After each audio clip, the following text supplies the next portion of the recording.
He wore dirty clothes, with traces of unpainted paint still on his face, and actually barged into the interview for a job with an annual salary of $1 million. The supervisor who recommended him was stunned on the spot. The company's boss looked at him with disgust, unwilling to even glance at the man's resume. The man didn't apologize for his sloppy appearance. He looked at everyone sincerely and said, "I was detained overnight last night for failing to pay a traffic fine, so I didn't have time to change my clothes." Hearing this, the boss's expression turned even colder, and he casually threw out a tricky question. If someone came to an interview without even wearing a shirt, what would you think? He must have had on some really nice pants.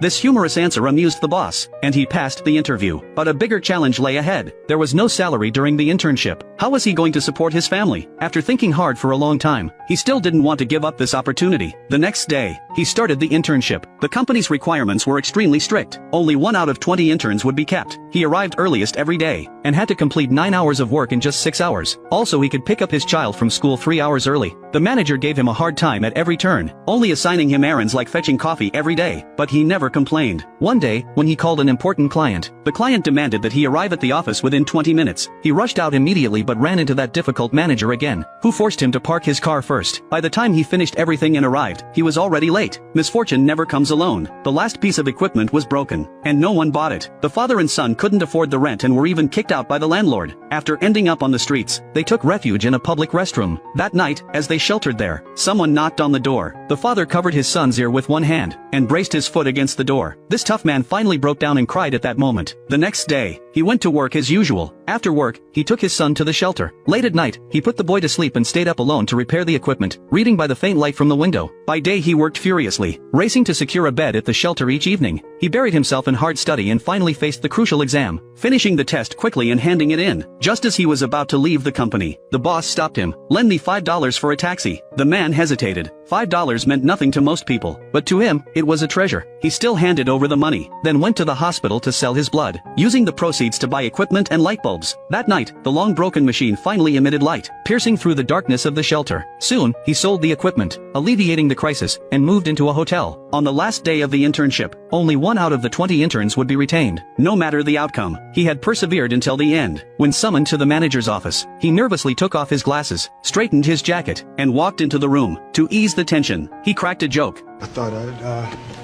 wear a shirt today, being the last day and all. Wear one tomorrow, though, okay? Because tomorrow's going to be your first day. If you'd like to work here as a broker. Would you like that, Chris? All his perseverance and suffering were finally rewarded in that moment. Overwhelmed, he stepped outside the firm and clapped for himself through tears in the crowded street.